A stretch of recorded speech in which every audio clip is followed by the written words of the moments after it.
নমস্কার বন্ধুরা, আপনাদের সবাইকে জানাচ্ছি স্বাগত। এই মুহূর্তের সবথেকে বড় এবং গুরুত্বপূর্ণ আপডেট, বঙ্গোপসাগরে ঘূর্ণিঝড় আরও কিন্তু শক্তি ধারণ করতে শুরু করে দিয়েছে। দেখতে পাচ্ছি এই মুহূর্তের সবথেকে বড় এবং গুরুত্বপূর্ণ আপডেট, ঘূর্ণিঝড় শক্তি ভয়ঙ্কর পরিমাণে শক্তি ধারণ করছে। দেখতে পাচ্ছি ঘন্টায় প্রায় 140 কিলোমিটার কিন্তু ঘন্টায় এর সর্বোচ্চ গতিবেগ, মানে বুঝতেই পারছো আবারও কিন্তু তীব্র ক্ষতিগ্রস্ত হতে চলেছে পশ্চিমবঙ্গ, বাংলাদেশ এবং উড়িষ্যার উপকূলে তীব্র পরিমাণে ক্ষতিগ্রস্ত হবার সম্ভাবনা রয়েছে। ঘন্টায় প্রায় 140 কিলোমিটারের কিন্তু কাছাকাছি রয়েছে এর সর্বোচ্চ গতিবেগ। তা কিন্তু আবহাওয়ার ওপরেই কিন্তু নির্ভর করছে আরও কিন্তু শক্তি ধারণ করার। আগামীকালের আপডেট অনুযায়ী আগামীকাল ছিল এর সর্বোচ্চ গতিবেগ ঘন্টায় প্রায় 100 কিলোমিটার রয়েছিল, তবে আজকের আপডেট অনুযায়ী কিন্তু দেখতে পাচ্ছি ঘন্টায় প্রায় 140 কিলোমিটার কিন্তু ধারণ করছে ঘূর্ণিঝড় শক্তি। তা পরবর্তী টাইমে আরও কিন্তু প্রবল শক্তি ধারণ করে এগিয়ে যাবে পশ্চিমবঙ্গ, বাংলাদেশ এবং উড়িষ্যার দিকে।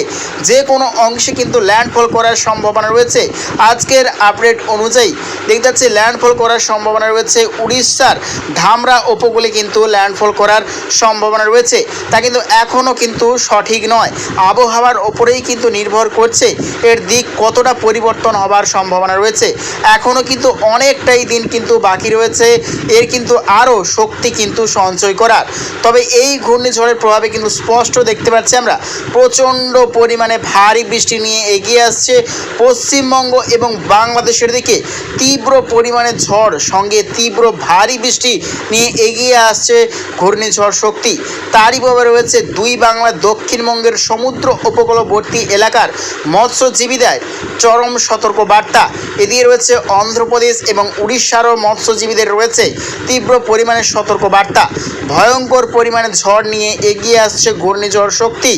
2025-এর মে মাসেই কিন্তু আছড়াতে চলেছে এই ঘূর্ণিঝড়। তো ঠিক কবে আছড়াবে এবং আছড়ানোর সময় এর কত মিলিমিটার বৃষ্টি নিয়ে আছড়াবে তার সম্ভাবনা আমরা দেখে নেওয়ার চেষ্টা করব। তো আগামীকাল দেখতে পাচ্ছি আমরা আগামীকাল 20 মে মঙ্গলবার দেখে নেওয়ার চেষ্টা করবো সকাল থেকে রয়েছে আবহাওয়া কীরকম। আগামীকাল দেখতে পাচ্ছি মঙ্গলবার 20 মে সকাল থেকেই বৃষ্টির সম্ভাবনা রয়েছে দুই বাংলার উত্তরবঙ্গের বিভিন্ন অংশে বজ্র বিদ্যুৎ সহ মাঝারি থেকে ভারী বৃষ্টির সম্ভাবনা রয়েছে। তার মধ্যেই রয়েছে বৃষ্টির সম্ভাবনা মালদা, দুই দিনাজপুর, শিলিগুড়ি, দার্জিলিং, আলিপুরদুয়ার, কোচবিহার, জলপাইগুড়ি, পাটনা।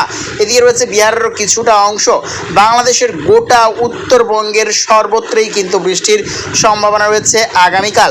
রয়েছে কালাই, রাজশাহী, মাইনপুর এবং রয়েছে রংপুর, শেরপুর, জামালপুর, পঞ্চগড়, রয়েছে ময়মনসিংহ, সুনামগঞ্জ, সিলেট, মৌলভীবাজার, ত্রিপুরার উত্তর বিভাগ, শিলাচর, গোটা সিলিং, মেঘালয় এই সর্বত্র নিয়ে কিন্তু আগামীকাল রয়েছে বৃষ্টির সম্ভাবনা। এদিকে দক্ষিণবঙ্গের দিকেও কিন্তু ঘন ঘটা হতে শুরু করেছে, ঘন কিন্তু মেঘের বলয় কিন্তু হতে শুরু করেছে। দক্ষিণবঙ্গেও কিন্তু আগামীকাল রয়েছে বৃষ্টির সম্ভাবনা। দুই বাংলা দক্ষিণবঙ্গের বিভিন্ন অংশে রয়েছে বিক্ষিপ্ত পরিমাণে বজ্র বৃষ্টির সম্ভাবনা রয়েছে। তার মধ্যেই রয়েছে পশ্চিমবঙ্গের ক্ষেত্রে বৃষ্টির সম্ভাবনা রয়েছে দুই মেদিনীপুর, দুই 24 পরগনা, কলকাতার উত্তর বিভাগ, রয়েছে চন্দননগর, নবদ্বীপ, খাটুয়া, দুর্গাপুর, পুরুলিয়া, আসানসোল, চিত্তরঞ্জন, মুর্শিদাবাদ, রয়েছে নৈহাটি, মালদার দক্ষিণ বিভাগ, রয়েছে রাজশাহী, রয়েছে বাংলাদেশের পাবনা, লোহাগড়া, যশোর, অভয়নগর, সাতক্ষীরাই, শ্যামনগর, খুলনা, বরিশাল, কালাপাড়া, ফরিদপুর, মতিরাট, ফেনী, ভোলা, ঢাকা, ব্রাহ্মণবাড়িয়া, ত্রিপুরা, কুমিল্লা এবং রয়েছে খাগড়াছড়ি, চট্টগ্রাম, মহেশখালী, টাকনা, কুতুবদিয়া, কক্সবাজার এবং রয়েছে আজওয়াল, মিজোরাম, মায়ানমারও অধিকাংশ জেলাতে রয়েছে আগামীকাল বৃষ্টির সম্ভাবনা। এদিকে যতই কিন্তু টাইম এগোচ্ছে দেখতে পাচ্ছি দক্ষিণ পশ্চিম বঙ্গোপসাগরে একটা ঘূর্ণাবর্ত সিস্টেম কিন্তু শুরু করতে দিয়েছে। এদিকে দেখতে পাচ্ছি আমরা 21শে মে বুধবার নাগাদ দেখতে পাচ্ছি আরও কিন্তু গভীর নিম্নচাপ কিন্তু আরও শক্তি ধারণ করতে শুরু করেছে। 21শে মে দেখতে পাচ্ছি আমরা বুধবার বৃষ্টির সম্ভাবনা রয়েছে গোটা দক্ষিণ ভারতের সর্বত্রে। এদিকে রয়েছে উড়িষ্যা, অন্ধ্রপ্রদেশ এবং পশ্চিমবঙ্গ, বাংলাদেশেরও বিভিন্ন অংশে আগামী পরশু দিনও কিন্তু বৃষ্টির সম্ভাবনা রয়েছে।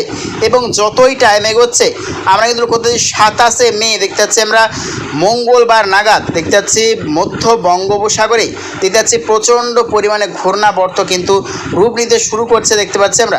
এবং ক্রমাগত আরও যত কিন্তু টাইম এগোচ্ছে 28শে মে বুধবার নাগাদ ঘূর্ণিঝড় শক্তি রূপে রূপান্তরিত হবে। এখন ওর সর্বোচ্চ গতিবেগ রয়েছে ঘন্টায় কত কিলোমিটার আমরা দেখানোর চেষ্টা করব। তো এখন ওই টাইমের সর্বোচ্চ গতিবেগ রয়েছে ঘন্টায় প্রায় 90 কিলোমিটার।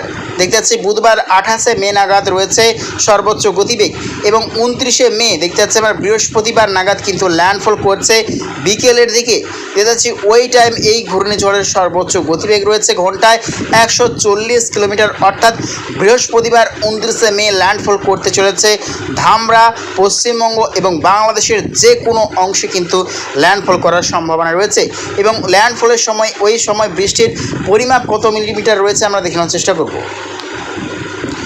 তো দেখে নেওয়ার চেষ্টা করতেছি ল্যান্ডফলের সময় ওই টাইমের সর্বোচ্চ মিলিমিটার বৃষ্টি কত রয়েছে আমরা দেখে নেওয়ার চেষ্টা করবো। দেখতে পাচ্ছি মধ্য বঙ্গোপসাগরে প্রায় বৃষ্টি কিন্তু রেকর্ড করা যাচ্ছে প্রায় 600 থেকে 700 মিলিমিটার কিন্তু বৃষ্টি রেকর্ড করা যাচ্ছে।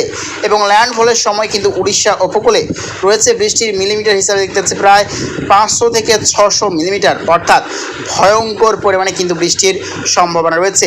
এদিকে গোটা দক্ষিণ ভারত, গোটা রয়েছে গোটা পূর্ব ভারত, বাংলাদেশ, মায়ানমার, কাঠমান্ডু, নেপাল সর্বত্র জুড়েই রয়েছে কিন্তু ভয়ঙ্কর পরিমাণে বৃষ্টির সম্ভাবনা আগামী দিনে। তো প্রিয় দর্শক বন্ধুরা, এইরকম প্রত্যেক দিনে আবহাওয়া লেটেস্ট আপডেট পেতে অবশ্যই আমার চ্যানেলকে সাবস্ক্রাইব করে রাখবেন। তো আজ এটুকুটাই।